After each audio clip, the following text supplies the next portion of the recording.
વિદ્યાર્થી મિત્રો નમસ્કાર। બધા વિદ્યાર્થીઓ મજામાં હશે, લોકડાઉનનો ફાયદો ઉઠાવતા હશે, પરંતુ આ ફાયદાનો આપણે લાભ લેવાનો છે અને એના માટે હું દિવ્ય ધીમર તમારા સમાજ વિદ્યાના ઓનલાઈન લેક્ચરમાં આપ સૌનું હાર્દિક સ્વાગત કરું છું। મિત્રો, આપણે સમાજ વિદ્યામાં ટોટલ આ વર્ષે 21 પાઠ ભણવાના છે, બરાબર છે। એમાં 21 પાઠમાં 1 થી 7 પાઠ છે જે આપણા ભારતના વારસાને લગતા છે, બાકીના કઈક 7 પાઠો છે તે આપણા ભૂગોળને લગતા છે અને બાકીના એના પછીના જે 7 પાઠો છે એ પાઠ આપણા ઇકોનોમિક્સ એટલે કે અર્થશાસ્ત્રને લગતા છે, જે તમે આગળ 11 કોમર્સ ભણશો એમાં તમને કામ આવશે। અને સમાજ વિદ્યા એટલે આપણે બધા જાણીએ યાદ રાખવાનો વિષય, બરાબર। એમાં કોઈ લોજિક નહીં આવે વિજ્ઞાન જેવું, આપણે જે કંઈ પણ થિયરી હશે એ યાદ રાખવી પડશે અને એને પરીક્ષામાં લખવી પડશે, બરાબર। પરંતુ આજે આપણે શરૂઆત કરી આપણો ચેપ્ટર નંબર 1 ભારતનો વારસો। આ ચેપ્ટરમાં આપણે 2 ગુણના પ્રશ્ન અને 1 ગુણના પ્રશ્નો પૂછાશે, વિભાગ A અને વિભાગ B। ભારતનો વારસો શું છે, ભારતની સંસ્કૃતિ શું છે એ સમજતા પહેલા આપણે લોકોએ સૌથી પહેલા ભારતની વિશેષતા વિશે જાણવું પડે। શેના વિશે જાણવું પડે? ભારતની વિશેષતા વિશે, બરાબર છે। તો ભારતના પ્રાચીન ગ્રંથ વિષ્ણુ પુરાણમાં ભારત માટે ભારત વર્ષ નામનો ઉલ્લેખ થયો છે। વિષ્ણુ પુરાણ ગ્રંથમાં ભારત માટે કયો શબ્દ વાપર્યો છે? આ લોકોએ ભારત વર્ષ શબ્દ વાપર્યો છે। તમે મહાભારત જોતા હશો અત્યારે, તો મહાભારતમાં એક પંક્તિ છે સરસ મજાની, ભારત કી હે ये कहानी सदियों से है पुरानी, है ज्ञान की ये गंगा ऋषियों की अमर वाणी। આદિકાળથી આપણો ભારત એ અતિ પ્રાચીન દેશ છે અને ઘણી વૈવિધ્યસભર સંસ્કૃતિ અને વૈવિધ્યસભર વારસો ધરાવે છે। ભારતમાં શુભ કાર્યની શરૂઆતમાં લેવામાં આવતા સંકલ્પો માટે ભારત વર્ષ, ભરતખંડ, જંબુદ્વીપ અને આર્યાવર્ત વગેરે શબ્દોનો ઉપયોગ થાય છે। આ શબ્દ પણ વિદ્યાર્થી મિત્રો તમે સાંભળ્યો હશે, આર્યાવર્ત, બરાબર, રામાયણમાં આવે છે, બરાબર છે। રામાયણમાં જે ક્ષત્રિય હતા એને આર્યવ્રત કરીને આ લોકો સંબોધતા હતા અને આર્ય એ એક ભારતની પ્રજાનો ભાગ હતો, બરાબર છે। એ આપણે આ ચેપ્ટરમાં આર્ય સંસ્કૃતિ વિશે, આર્યની પ્રજા વિશે ભણીશું, બરાબર। ત્યારે આપણને ખબર પડશે કે કેમ ભારતને આર્યવ્રત તરીકે ઓળખવામાં આવતું હતું। બીજું ભરતખંડ, આપણે જાણીએ છીએ કે ભારત દેશનું નામ કઈ રીતે પડ્યું હતું કે ભાઈ ભરત નામના રાજા પરથી, બરાબર। મહાભારતની સ્ટાર્ટિંગ થાય છે ને, સ્ટાર્ટિંગમાં જ બતાવે છે કે ભાઈ ભરત નામનો એક રાજા હતો, એ રાજાના નામ પરથી આપણા ભારતનું નામ શું પડ્યું? ભરતખંડ। શું પડ્યું? ભરતખંડ। ભારતની ઉત્તરે હિમાલય, દક્ષિણ પૂર્વ અને પશ્ચિમમાં સમુદ્રથી ઘેરાયેલો આ ભારત ભૂમિ છે, બરાબર। ઉત્તરે હિમાલય છે, પૂર્વમાં બે ઓફ બેંગાલ, બંગાળાની ખાડી, પશ્ચિમે અરબ સાગર અને દક્ષિણમાં હિન્દ મહાસાગર જેવા પ્રાકૃતિક સૌંદર્યથી ઘેરાયેલો આ દેશ આપણો ભારત છે। વિસ્તારની દ્રષ્ટિએ જોઈએ તો વિસ્તારની દ્રષ્ટિએ ભારતનું સ્થાન 7મું, બરાબર, 7મું એટલે વિસ્તારની દ્રષ્ટિએ, ભૌગોલિક દ્રષ્ટિએ, કિલોમીટરના એરિયા હિસાબે ભારતનું આપણે સ્થાન ગણીએ તો વિશ્વમાં એનું સ્થાન 7મું અને વસ્તીની દ્રષ્ટિએ એ બીજું સ્થાન ધરાવે છે। તો એક માર્કના MCQ માં પૂછાઈ શકે, વિદ્યાર્થીઓ ધ્યાન આપજો। વિસ્તારની દ્રષ્ટિએ કહે તો કે ભાઈ 7મું અને વસ્તીની દ્રષ્ટિએ કહે તો કયું સ્થાન ધરાવે છે? બીજું સ્થાન ધરાવે છે। પહેલા સ્થાન પર કોણ છે? બધાને ખબર જ હશે, રાઈટ, ચાઇના પહેલા નંબર ઉપર આવે। ચાઇનાની પોપ્યુલેશન ભારત કરતાં પણ ઘણી વધારે છે, પરંતુ જો ભારતની વસ્તીને કાબૂમાં રાખવામાં ન આવી, વસ્તી નિયંત્રણમાં ન રાખવામાં આવ્યું તો શું થશે? તો કે ભાઈ ભારત ચાઇનાને પછાડીને પહેલા નંબર ઉપર પહોંચી જશે પોપ્યુલેશનની દ્રષ્ટિએ। તો તમને એવું લાગતું હશે કે પહેલો નંબર આવો એટલે તો બહુ સારી વાત કહેવાય ને, પરંતુ પોપ્યુલેશનની દ્રષ્ટિએ પહેલા નંબર પર આવે તો કે ભાઈ સરકારનો વ્યક્તિદીઠ ખર્ચો કેટલો વધી જાય, જેટલી વસ્તી વધારે એટલા વિકાસના કામો પણ વધારે કરવા પડે, બરાબર છે।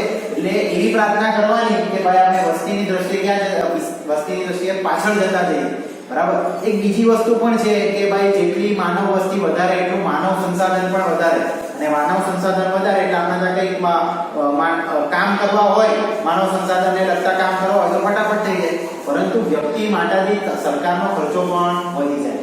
ભારતે આપણને અને વિશ્વની પ્રજાને સમૃદ્ધ અને વૈવિધ્યપૂર્ણ વારસો આપ્યો છે, બરાબર। આ સમૃદ્ધ વારસો અને સંસ્કૃતિના લીધે વિદેશની પ્રજાઓ ભારતમાં આવીને પોતાનો વેપાર કરતી હતી, બરાબર। અંગ્રેજો આવ્યા, ફ્રેન્ચો આવ્યા, પોર્ટુગીઝ લોકો આવ્યા, ડચ પ્રજાતિ આવી, વલંદાઓ આવ્યા, આ બધા લોકો ભારતમાં આવ્યા પોતાની ભારતની સંસ્કૃતિ અને ભારતના વારસાને આકર્ષાઈને, અને આવ્યા, ભારતમાં વેપાર કર્યો અને અંગ્રેજોએ તો કેટલા વર્ષ સુધી શાસન કર્યું ભારત દેશ ઉપર? 200 વર્ષ સુધી શાસન કર્યું, બરાબર. અને આજે આપણો ભારતની સંસ્કૃતિ છે, એ ભારતની સંસ્કૃતિ એ કંઈક આજકાલની નથી, બહુ વર્ષો પુરાણી છે. અને એ સંસ્કૃતિનું નિર્માણ ઋષિ મુનિઓ, તત્વચિંતકો, સાહિત્યકારો, કલાકારો, આપણા સ્થાપત્ય, મંદિરો, મસ્જિદો, એમાં બધું જ આવી જાય. આ બધાએ ભેગા થઈને આપણી સંસ્કૃતિનું નિર્માણ કર્યું છે. અને આગળના સમાજ વિદ્યાના અભ્યાસક્રમમાં તમે શીખી ગયા છો કે હડપ્પીય સંસ્કૃતિ, સિંધુ ખીણની સંસ્કૃતિ, લોથલની નગર રચના, આ બધી વસ્તુનો આપણે આ ચેપ્ટરમાં અભ્યાસ કરવાનો છે. એટલે કે આ સમાજ વિદ્યાના પોર્શનમાં આપણે એનો અભ્યાસ કરવાનો છે. તો કે ભાઈ ભારતની વિશેષતાઓ કઈ કઈ છે? તો ભારતની વિશેષતા 2 ગુણનો સવાલ, તેમાં તમારે આટલા મુદ્દા લખવા પડે. હવે સવાલ નંબર 2, સંસ્કૃતિ એટલે શું સમજાવો. મિત્રો આ શબ્દ ખૂબ જ જરૂરી છે. સંસ્કૃતિ, ભારતીય સંસ્કૃતિ, યુરોપિયન સંસ્કૃતિ, પાશ્ચાત્ય સંસ્કૃતિ, બધી સંસ્કૃતિ અલગ અલગ. એમાં સૌથી બેસ્ટ સંસ્કૃતિ કોઈ હોય તો એ આપણા ભારતની ભારતીય સંસ્કૃતિ છે, બરાબર ને. આજે ભારતીય સંસ્કૃતિએ લોકોને 2 હાથ જોડીને અભિવાદન કરતા શીખવાડી દીધું છે, બરાબર ને. કોરોના મહામારીને કારણે આજે લોકો હાથ નથી મિલાવતા, પરંતુ લોકોને 2 હાથ જોડીને અભિવાદન કરે છે. એ શું છે? એ છે આપણે ભારતની સંસ્કૃતિ. આ ભારતીય સંસ્કૃતિએ વિશ્વને યોગ આપ્યું છે. સંસ્કૃતિ એટલે જીવન જીવવાની રીત. આપણે આપણું જીવન કઈ રીતે જીવે છે એ કહેવાય એને સંસ્કૃતિ. અને સંસ્કૃતિ, ભારતીય સંસ્કૃતિ અને પાશ્ચાત્ય સંસ્કૃતિમાં શું ફરક છે?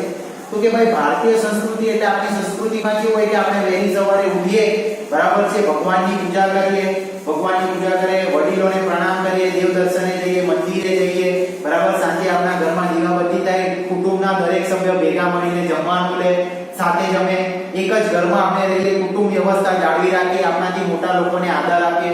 આ આપણા સામાજિક રિવાજો, આપણી સંસ્કૃતિ છે. પાશ્ચાત્ય સંસ્કૃતિ આવી નથી. પાશ્ચાત્ય સંસ્કૃતિ કેવી છે? તો કે ભાઈ પાશ્ચાત્ય દેશના લોકો કેવી સંસ્કૃતિ ધરાવે કે ભાઈ વ્યક્તિ 18 વર્ષનો થઈ જાય એટલે સ્વતંત્ર મીન્સ એટલે એના મા-બાપથી છૂટો રહી શકે, બરાબર. એને પોતાનો ખર્ચો જાતે ઉપાડવાનો હોય. આ પાશ્ચાત્ય સંસ્કૃતિ. ભારતીય સંસ્કૃતિ શું કહે? તો કે ભાઈ 2 ટાઈમ તાજો રાંધેલો ખોરાક ખાઈએ આપણે, બરાબર. આપણે પાવ ખાવાની ટેવ નથી, બરાબર. કેટલા દિવસના મરી મસાલા આપણે બધું બનાવીને મૂકી રાખીએ અને આપણે એ વસ્તુ, આપણી સંસ્કૃતિ આપણને એ શીખવે છે કે આપણે હંમેશા તાજો રાંધેલો ખોરાક ખાવો જોઈએ. જ્યારે પાશ્ચાત્ય સંસ્કૃતિ એવું નથી. એ લોકોને બધી વસ્તુ ફ્રીજમાં સ્ટોર કરવાની ટેવ છે. એક પાશ્ચાત્ય સંસ્કૃતિના લીધે આજે પશ્ચિમી દેશના લોકો, યુરોપિયન દેશના લોકો કેવા રોગોથી પીડાઈને તમે જાણો છો ને અત્યારે. અને ભારતીય સંસ્કૃતિને કારણે આપણી ભારતની હાલની પરિસ્થિતિ જો છે, પરંતુ વિશ્વના દેશો કરતા ભારતની પરિસ્થિતિ સારી છે. કેમ? કારણ કે આપણી સંસ્કૃતિમાં આપણા પૂર્વજો આપણે મરી મસાલા ખાવાનું શીખવાડી ગયેલા, તાજું રાંધેલો ખોરાક ખાવાનું શીખવાડી ગયેલા, જેને કારણે આપણી રોગ પ્રતિકારક શક્તિ આ કોરોનાને માત આપી શકે છે. આ છે સંસ્કૃતિ. તો કે ભાઈ સંસ્કૃતિ એટલે જીવન જીવવાની રીત. દેશ કે સમાજમાં સંજોગો અનુસાર લોક જીવનમાં આવતા સુધારા, પરિવર્તનો, સામાજિક નીતિઓ અને રીત દ્વારા સમાજની કે દેશની સંસ્કૃતિનું નિર્માણ થાય છે. આપણા સામાજિક જીવનમાં જે કંઈ પણ પરિવર્તનો આવે, આપણા લોક જીવનમાં જે કંઈ પણ સુધારાઓ થાય, એના દ્વારા શેનું નિર્માણ થાય છે? સંસ્કૃતિનું નિર્માણ થાય છે. વિદ્યાર્થી મિત્રો, જેમ જેમ સમય પસાર થતો જાય તેમ સંસ્કૃતિ બદલાતી જાય, પરંતુ સંસ્કૃતિ એ હદે પણ નહીં બદલાવી જોઈએ કે આપણા સમગ્ર જીવન જીવવાની જીવનશૈલી બદલાઈ જાય, બરાબર ને. પહેલા કેવું હતું કે ભાઈ પહેલાની સંસ્કૃતિ એવું હતું કે ભાઈ સતી પ્રથા થવાનો રિવાજ, બાળકીને દૂધ પીતી કરવાનો રિવાજ, આ બધા કુરિવાજો ત્યારે આપણી સંસ્કૃતિમાં પ્રવર્તતા હતા, બરાબર છે. સમય જતાં એ સંસ્કૃતિ અને રીતિ રિવાજોમાં પરિવર્તનો આવ્યા. એ પરિવર્તનો આવતા ગયા અને એ પરિવર્તનોને કારણે બીજી સંસ્કૃતિનું નિર્માણ થયું, બરાબર ને. આજકાલના છોકરાઓની પેઢી અને જે આગળના જન્મના પહેલા તમારા જે ઘરે જે તમારા નાના ભાઈ બહેનો હશે, બરાબર, એમની પેઢી એકદમ અલગ છે. તમે જે સદીમાં જન્મ થયો, જેમ કે અમારો જન્મ થયેલો હતો 20મી સદીમાં અને તમારો જન્મ થયો છે 21મી સદીમાં. 2 સદીઓ વચ્ચે સંસ્કૃતિનું નિર્માણ એકદમ અલગ હતું, બરાબર છે. અમારી સદીમાં અમને ખબર નહીં હતી અમારા જન્મ વખતે કે મોબાઈલ શું છે, અને આજકાલના છોકરાઓને ઉઠે એટલે મોબાઈલ જોઈએ, બરાબર. એ આપણી આ સંસ્કૃતિ છે. એટલે કે જીવનમાં પરિવર્તનો આવતા રહે છે, સંસ્કૃતિનું નિર્માણ થતું રહે છે. અને સંસ્કૃતિ એટલે ગુફાથી ઘર સુધી માનવ જાતની વિકાસ યાત્રા. ગુફાથી ઘર સુધી માનવ જાતની વિકાસ યાત્રા એટલે આમાં શું કહેવા માંગે છે તો કે ભાઈ પહેલા આદિ માનવ હતો, ભટકતું જીવન ગુજારતો, બરાબર. એને અગ્નિ શું હતી એને ખબર હતી, બે પથ્થરો ઘસ્યા તો અગ્નિનું નિર્માણ થયું, બરાબર. એને ચક્રની શોધ કરી, પૈંડાની શોધ કરી એટલે એક જગ્યાએથી બીજી જગ્યાએ ફરવા લાગ્યો. પરંતુ એને પછી ખબર પડી કે પોતાના રહેણી કરણી માટે પણ એક વસાહત હોવી જરૂરી છે. અને એ ગુફાથી લઈને અત્યારે માનવ શેમાં રહે છે? ઘરમાં. તો એ ગુફાથી લઈને ઘર સુધી જે આખી જીવન યાત્રા છે એને શું કહેવાય છે? માનવ જાતની વિકાસ યાત્રાને કહેવામાં આવે છે સંસ્કૃતિ. હવે થોડી ભારતીય સંસ્કૃતિની વાત કરીએ તો કે ભાઈ ભારતીય સંસ્કૃતિ શાંતિ પ્રધાન અને સહિષ્ણુતાવાદી છે. શાંતિ પ્રધાન તો છે, સહિષ્ણુતાવાદી આ બે શબ્દ સમજવા ખૂબ જ જરૂરી છે. કેમ? તો કે ભાઈ શાંતિ પ્રધાન એટલે ભારત દેશ હંમેશા શાંતિમાં માનનારો દેશ છે, બરાબર છે. વિશ્વ શાંતિનું પ્રણેતા કહીએ, બરાબર. આપણા ગાંધી બાપુ જ અહિંસાવાદી હતા, બરાબર. શાંતિ પ્રધાનમાં માનનારો દેશ એટલે કે તમે કોઈ દિવસ સાંભળ્યું છે કે ભારતે ભાઈ આ દેશ પર યુદ્ધ કરવાની ધમકી આપી હોય? કોઈ દિવસ સાંભળ્યું છે? કોઈ દિવસ નહીં. ભારતે કોઈ પણ દિવસ યુદ્ધ કરવાની પહેલી પહેલ કરી નથી. શાંતિ પ્રિય દેશ છે. બીજું સહિષ્ણુતાવાદી છે. કેમ સહિષ્ણુતાવાદી? સહિષ્ણુતાવાદી એટલે શું? તો કે ભાઈ સર્વ ધર્મ સંભાવ, દરેકને વ્યક્તિને કોઈ પણ ધર્મ પાળવાની છૂટ.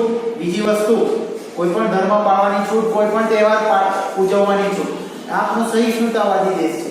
જેને પોતાની જેમ રહેણી કરણીથી રહેવું હોય, જે ભાષા બોલવી હોય દરેક ભાષાની છૂટ એ આપણા ભારત દેશમાં આપવામાં આવી છે. એટલે ભારતીય સંસ્કૃતિ કેવી છે? સહિષ્ણુતાવાદી છે.